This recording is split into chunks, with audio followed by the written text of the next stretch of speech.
الحمد لله رب العالمين والصلاة والسلام على رسوله الكريم وعلى آله وأصحابه أجمعين وعلى كل من تبعهم بإحسان إلى يوم الدين. أما بعد، فأعوذ بالله من الشيطان الرجيم. بسم الله الرحمن الرحيم. فأما الإنسان إذا ما ابتلاه ربه فأكرمه ونعمه فيقول ربي أكرمن وأما إذا ما ابتلاه فقدر عليه رزقه فيقول ربي أهانن كلا بل لا تكرمون اليتيم ولا تحاضون على طعام المسكين وتأكلون التراث أكلا لما وتحبون المال حبا جما. صدق اللہ العظیم. بزرگان محترم اور برادران عزیز، السلام علیکم ورحمۃ اللہ وبرکاتہ. یہ سورہ فجر کی آیتیں ہیں جو میں نے ابھی آپ کے سامنے پڑھی. اس کی تشریح کا بیان کئی ہفتوں پہلے شروع کیا تھا. یہ آیتیں جو میں نے اس وقت تلاوت کی ہیں، اس میں اللہ تبارک و تعالی نے غفلت میں مبتلا انسانوں کا ذکر کیا ہے کہ ان کا حال یہ ہے کہ جب کبھی اللہ تبارک و تعالی کی طرف سے ان کو کوئی نعمت ملتی ہے، خوشی ملتی ہے، عزت ملتی ہے، تو وہ یہ کہتے ہیں کہ میرے پروردگار نے میری عزت کی ہے، یعنی گویا یہ میرا حق تھا جو مجھے ملا. تو اللہ تبارک و تعالیٰ کا شکر ادا کرنے کے بجائے اس کو اپنا حق سمجھ کر کہتے ہیں یہ تو معمول کی بات ہے، مجھے ملنا ہی چاہیے تھا.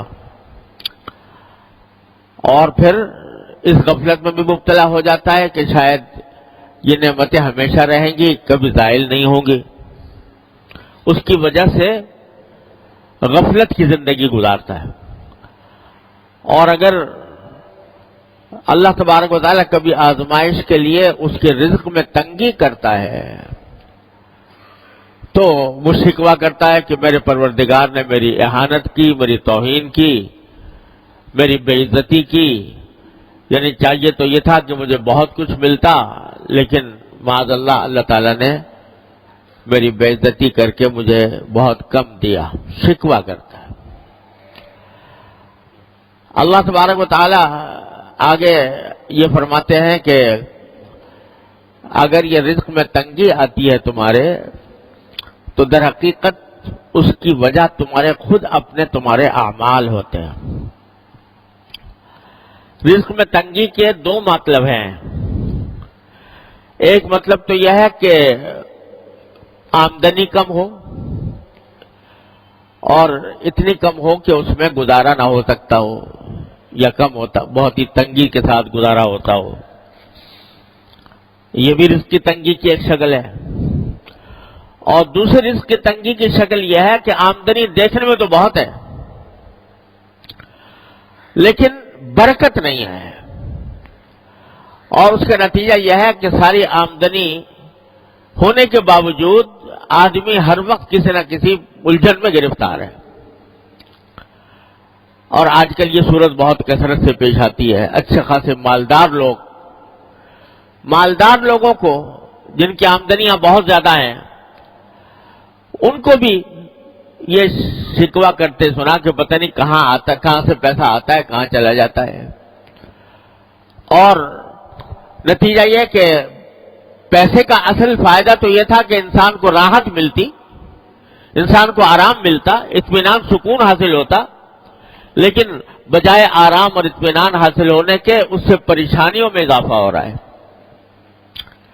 یہ ہے بے برکتی. آمدنی تو ہے مگر برکت والی نہیں ہے. اللہ تبارک و تعالیٰ جب برکت عطا فرماتے ہیں تو تھوڑی آمدنی میں انسان کو سکون آرام مل جاتا ہے، راحت میسر آ جاتی ہے. اور اللہ بچائے اگر بے برکتی ہو تو لاکھوں کی اور کروڑوں کی آمدنی ہو، اس کے باوجود انسان پریشان ہی نظر آتا ہے. اور قرآن کریم نے ایک جگہ فرمایا کہ بعض اوقات انما یعذبہم بہا فی الحیاۃ الدنیا، اللہ تعالیٰ اس مال کو ان کے لیے عذاب کا ذریعہ بنا دیتے ہیں دنیا ہی کے اندر. یعنی مال تو بہت ہے لیکن مال کی حصول میں، اس کی تلاش میں، اس کے میں جو سرگرداں ہیں تو اس میں دن کا چین میسر ہے، نہ رات کا آرام میسر ہے، نہ بیوی بچوں کے ساتھ وقت گزار سکتے ہیں، نہ اپنے گھر والوں کے ساتھ اطمینان کے ساتھ بیٹھ سکتے ہیں. راحت میسر نہیں. پیسہ ہے مگر راحت نہیں. یہ بھی رزق کی تنگی کی ایک بدترین شکل ہے. تو اللہ تبارک و تعالیٰ دونوں قسم کی تنگیوں کا، اس میں الفاظ جو ہیں دونوں قسم کے تنگیوں کے کو شامل ہیں کہ چاہے آمدنی کم ہو یا آمدنی میں برکت نہ ہو، دونوں کی وجہ در حقیقت یہ ہے کہ تم لوگوں کے حقوق ضائع کرتے ہو. لوگوں کے حقوق کیا ضائع کرتے ہو؟ پہلا ذکر کیا یتیم کا، لا تحاضون علی طعام بلکہ لا تکرمون الیتیم، یتیموں کی عزت نہیں کرتے. یہ نہیں کہا کہ یتیموں کو کھانا نہیں کھلاتے بلکہ عزت نہیں کرتے. مطلب یہ کہ اول تو یتیموں کی دیکھ بھال میں تمہاری کمی ہے، اور اگر کبھی کوئی کرتا بھی ہے تو اس کا جیسا اکرام ہونا چاہیے، جیسی عزت ہونی چاہیے، اس قسم کی عزت اس کو نہیں دیتے ہیں. وَلَا تَحَاضُّونَ عَلَىٰ طَعَامِ الْمِسْكِينِ، دوسرے لوگوں کو بھی کوئی ترغیب نہیں دیتے کہ تم مسکینوں کو کھانا کھلاؤ، مسکینوں کے حاجتوں کو پورا کرو. ایک تو یہ بات تھی. پھر فرمایا وَتَأْكُلُونَ التُّرَاثَ أَكْلًا لَمًّا، اور میراث کو تم لپیٹ لپیٹ کر کھا جاتے ہو. یعنی میراث کا اللہ تعالیٰ نے خاص نظام بنایا ہے کہ جب کسی شخص کا انتقال ہو جائے تو اس کا ترکہ اور اس کا چھوڑا ہوا مال وہ کس طرح تقسیم ہونا چاہیے اس کے رشتہ داروں کے درمیان، اس کی تفصیل میں قرآن کریم نے پورا رکوع نازل فرمایا سورہ نساء کے اندر. اور نبی کریم سرور دو عالم صلی اللہ علیہ وسلم نے اس کی تفصیل احادیث میں بیان فرمائی ہے، اور فقہاء کرام نے اس کے اوپر پوری کتابیں لکھی ہیں، ضخیم کتابیں جو میراث کے احکام پر مشتمل ہیں.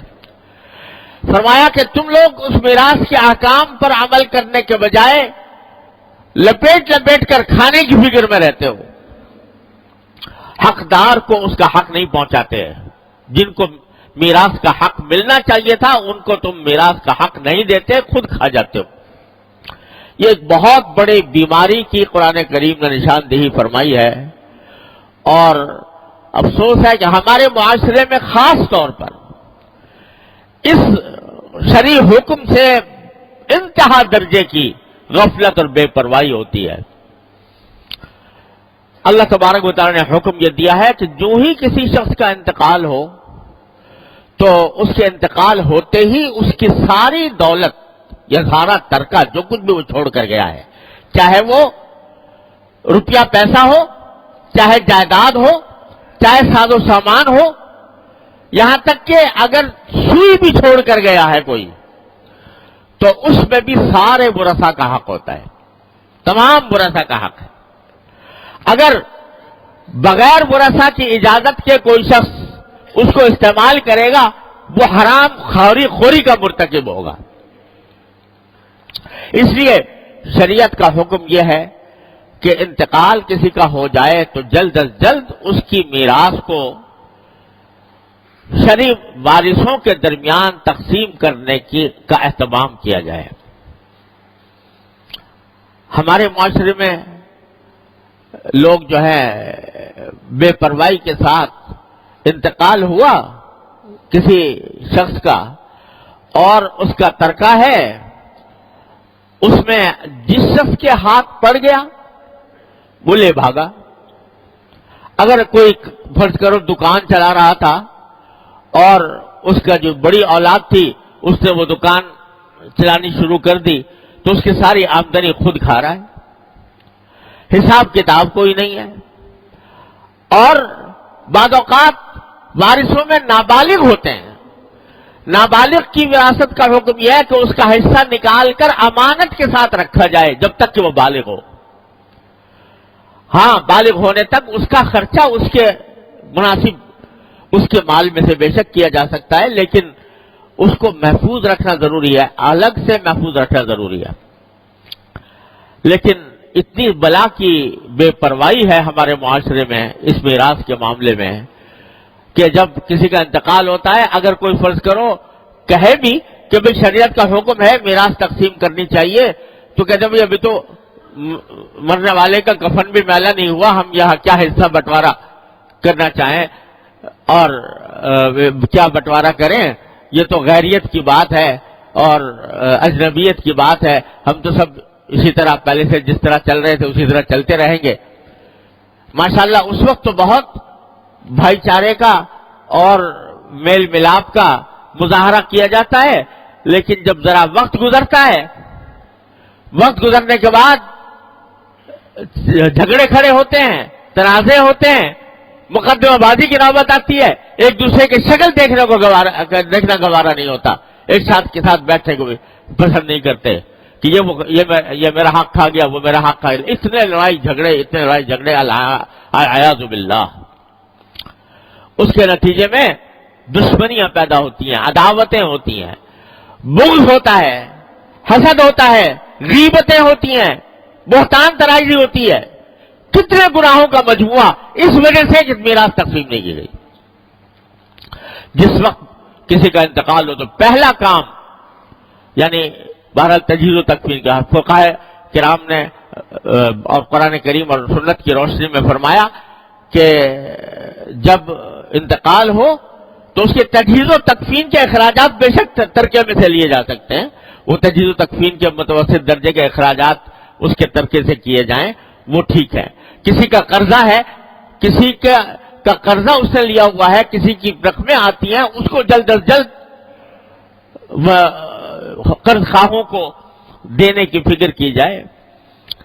یہ سب اپنی جگہ ہے، لیکن اگر اس نے وصیت کوئی کی ہے کہ فلاں کو اتنے پیسے دے دیے جائیں یا فلاں خیراتی کام میں لگا دیے جائیں، اس کے بارے میں بھی شریعت نے یہ پابندی عائد کی ہے کہ مرنے والا اپنے ترکے کے صرف 1/3 کی حد تک وصیت کر سکتا ہے. اسی لیے حدیث میں رسول کریم سرور دو عالم صلی اللہ علیہ وسلم نے ارشاد فرمایا کہ صدقہ اور خیرات اس حالت میں کرو جب تم تندرست ہو. تندرستی کی حالت میں اگر بیمار ہو گئے، مرض وفات میں آ گئے تو تم اب اس وقت جا کے کہو گے میں دنیا سے جا تو رہا ہوں، چلو اتنا صدقہ فلاں جگہ کر دوں، اتنا خیرات فلاں جگہ کر دوں. رسول کریم صلی اللہ علیہ وسلم فرماتے ہیں کہ وہ کہتا ہے کہ اتنا فلاں کو دے دینا، اتنا فلاں کو دے دینا، حالانکہ مال تو اب کسی اور کا ہو چکا، یعنی مرض وفات ہی سے اس کے اوپر ورثہ کا حق قائم ہو گیا. اب وہ صرف 1/3 کی حد تک تصرف کر سکتا ہے، 1/3 سے زیادہ نہیں کر سکتا. اگر 1/3 سے زیادہ کرے گا تو ورثہ کے ذمے اس کو ماننا کوئی لازم نہیں ہے. یہاں تک کہ اگر فرض کرو کسی کی نمازیں قضا ہوئی ہے، روزے قضا ہوئے ہیں اور اس کا فدیہ دینے کی وصیت کرتا ہے، وہ بھی 1/3 کی حد تک کر سکتا ہے. 1/3 سے زیادہ اگر وصیت کرے گا کہ میرا فدیہ اتنا بن جاتا ہے کہ 1/3 سے زیادہ ہو جاتا ہے تو ورثہ کے ذمے اس کو ماننا کوئی ضروری نہیں. اس لیے رسول کریم صلی اللہ علیہ وسلم نے فرمایا کہ صدقہ اس حالت میں کرو جب تندرست ہو اور جبکہ تمہیں مال کی حاجت بھی ہو، اس وقت میں کرو. تو اس وقت میں جتنا چاہو کر سکتے ہو، اس کے اوپر شریعت میں کوئی پابندی نہیں لگائی. اتنا ہے کہ اپنے بیوی بچوں کا حق جو ہے اس کو باقی رکھ کر باقی صدقہ سب کر سکتے ہو، خیرات کر سکتے ہو. لیکن جب بیماری ہو گئی تو مرض وفات میں بھی اگر کسی نے وصیت کی ہو کہ فلاں خیرات کر دینا، مرض وفات میں کی ہو یا پہلے کی ہو، لیکن وصیت 1/3 سے زیادہ کی معتبر نہیں ہوتی. اب مال ورثہ کا ہو گیا تو اللہ تعالیٰ نے اتنا حق رکھا ہے وارثوں کا. اب جب انتقال ہو جاتا ہے تو میں نے عرض کیا کہ ایک سوئی کے اندر بھی سب شریک ہیں، بغیر ان کی رضامندی کے اس سوئی کو بھی استعمال کرنا جائز نہیں ہے۔ مجھے یاد ہے کہ جب میرے والد ماجد حضرت مولانا مفتی محمد شفیع صاحب رحمۃ اللہ علیہ کا انتقال ہوا تو ہمارے شیخ حضرت عارفی قدس اللہ تعالیٰ سرہ تشریف لائے ہوئے تھے ہمارے گھر میں۔ حضرت بھی کمزور تھے، صحت حضرت کی بھی آخری عمر کا زمانہ تھا، تو کمزوری کا احساس ہو رہا تھا۔ میں نے حضرت والد صاحب رحمۃ اللہ علیہ کے سرانے خمیرہ رکھا رہتا تھا جو تقویت کے لیے کبھی کبھی استعمال کر فرماتے تھے، وہ خمیرہ لا کر حضرت کی خدمت میں پیش کیا کہ آپ یہ تناول فرما لیں۔ تو حضرت نے فرمایا تمہیں کیا حق ہے یہ خمیرہ مجھے پیش کرنے کا؟ یہ خمیرہ تو سارے ورثہ کا حق ہو گیا، تو تم تو اس کے مالک نہیں ہو۔ ہم نے پھر عرض کیا کہ حضرت الحمدللہ سارے ورثہ عاقل بالغ ہیں، موجود ہیں، اور سب کی رضامندی کے ساتھ یہ خدمت میں پیش کیا جا رہا ہے، لہٰذا لیکن اس وقت تنبیہ فرما دی کہ اب ہر چیز میں سارے ورثہ کی رضامندی ضروری ہے، اس کے بغیر استعمال کرنا درست نہیں ہے، ایک ایک چیز میں۔ اور اگر نابالغ ہے تو نابالغوں کی رضامندی بھی معتبر نہیں، وہ اگر نابالغ کوئی اجازت بھی دے دے تو اس کی اجازت کا کوئی اعتبار نہیں شریعت میں ہے، اس کا حصہ الگ پہلے کر کے رکھو، باقی کے اندر تصرف کرو۔ اتنی سارے شریعت نے اتنا اہتمام فرمایا۔ اور پھر یہ وبا تو عام ہی ہے کہ اگر میراث تقسیم بھی کریں گے تو عورتوں کو محروم رکھیں گے، اولاد بڑی جو مذکر اولاد ہے وہ سارا بٹوارا کر کے چلی جائے گی، اور جو بیٹیاں ہیں مرحوم کی بیٹیاں ان کو محروم رکھا جائے گا۔ یہ ایسی وبا ہے جو ہمارے پورے ملک میں مشرق سے مغرب تک پھیلی ہوئی ہے، ان کا حق استعمال کرتے ہیں۔ اس کو قرآن کہہ رہا ہے وَتَأْكُلُونَ التُّرَاثَ أَكْلًا لَمًّا، تم میراث کو کھا جاتے ہو، لپیٹ لپیٹ کر کھا جاتے ہو، یعنی دوسروں کا حق اپنے ساتھ ملا کر کھا جاتے ہو۔ تو لڑکیوں کو حق نہ دینا، لڑکیوں کو میراث نہ دینا، یہ اتنی بڑی بیماری ہے ہمارے معاشرے کی۔ اور بعض اوقات جس کو اگر کوئی اول تو فکر ہی نہیں ہوتی دینے کی، لڑکیاں بیچاری بے زبان، انہوں نے مطالبہ نہیں کیا ان سے، اور کریں بھی تو کیا جھگڑا کریں بھائیوں سے، اس واسطے خاموش ہو کے بیٹھ جاتی ہیں۔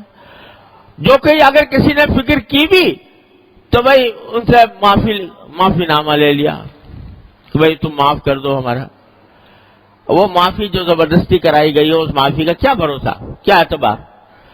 لہذا وہ سارے لڑکیوں کے حصے کھا کھا۔ اس طرح اگر دیکھا جائے تو شاید معاشرے کے اندر جو خاص طور سے جو جائیدادیں ہیں اور مال و دولت ہے اس کے اندر نہ جانے کن کن کا حق جو ہے وہ شامل ہے، کن لوگوں کا حق مار مار کر اپنی جائیدادیں بنائی گئی ہیں، کتنے لوگوں کا حق مار مار کر اپنی دولت اکٹھی کی گئی ہے۔ کیسے برکت ہوگی اس دولت میں، کیسے برکت ہوگی اس مال میں، وہ مال کیسے سکھ دے گا جس میں لوگوں کے حقوق مارے گئے ہوں۔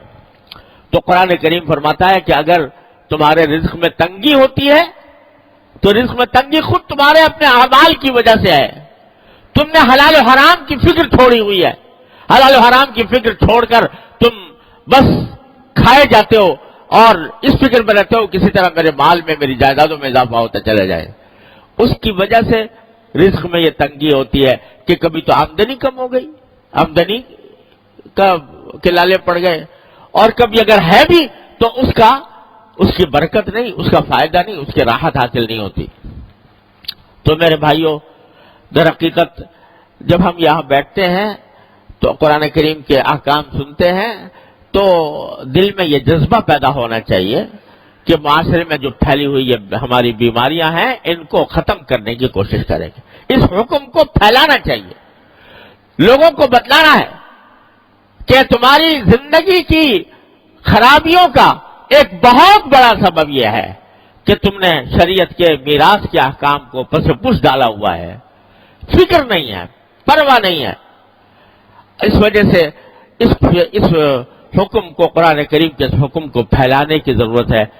اللہ تبارک و تعالیٰ اپنے فضل و کرم سے، اپنے رحمت سے ہمیں عمل کرنے کی توفیق عطا فرمائے، حلال و حرام کی فکر ہمارے دلوں میں پیدا فرمائے۔ جب حلال کے ساتھ حرام آ کے مل جاتا ہے تو وہ حلال کو بھی بے برکت بنا دیتا ہے۔ اس واسطے اس کی فکر، ہمارے معاشرے کی سب سے بڑی بیماری اگر مجھ سے کوئی پوچھے تو وہ حرام خوری ہے۔ حلال طریقوں کے بجائے حرام طریقوں سے آمدنی اکٹھی کرنا اور شریعت کے احکام کو نظر انداز کرنا، یہ سب سے بڑی بیماری ہے ہمارے معاشرے کی اور ہماری پریشانیوں کا ایک بہت بڑا سبب ہے۔ اللہ تعالیٰ اپنے رحمت سے ہمیں اس سے نجات عطا فرمائے۔ اللہ تعالیٰ ہمارے دلوں میں آخرت کی فکر پیدا فرمائے۔ اللہ تبارک و تعالیٰ اپنے بارگاہ میں حاضری کا احساس ہمارے دلوں میں پیدا فرمائے۔ خوشی منائی جا رہی ہے کہ نیا سال شروع ہو گیا۔ ارے خوشی اس بات کی منا رہے ہیں کہ نیا سال آ رہا ہے، یہ پتہ نہیں نیا سال، ایک سال گزر گیا۔ عمر کی جو مہلت تھی اللہ تبارک و تعالیٰ نے عطا فرمائی تھی، اس کا ایک سال گزر گیا، غفلت میں گزر گیا، گناہوں میں گزر گیا، خطاؤں میں گزر گیا۔ اس کی فکر نہیں، اس کا چراغاں ہو رہا ہے، اس پر آتش بازی ہو رہی ہے کہ نیا سال آ رہا ہے۔ کیا کرو گے اس نئے سال کے اندر؟ اگر پچھلے سال کی ہوئی غفلتوں کا ادراک نہیں، اس کا احساس نہیں، تو اگلا سال بھی اسی طرح گزر جائے گا اور مصائب میں، پریشانیوں میں اور اضافہ ہوگا۔ اگر توبہ نہ کی گئی اللہ تبارک و تعالیٰ کے بارگاہ میں، اللہ تبارک و تعالیٰ کی طرف رجوع کرنے کی ضرورت ہے، استغفار کی ضرورت ہے، توبہ کی ضرورت ہے کہ یا اللہ ہم نے جو دن غفلتوں میں گزارے ہیں، اے اللہ اپنے فضل و کرم سے ان کو ہمیں معاف فرما دے اور آئندہ ہمیں اس غفلت سے چھٹکارا، اس سے نجات عطا فرما اور اپنے دین کی صحیح سمجھ عطا فرما، اس پر عمل کی توفیق عطا فرما، اس پر استقامت عطا فرما۔ وآخر دعوانا الحمدللہ رب العالمین۔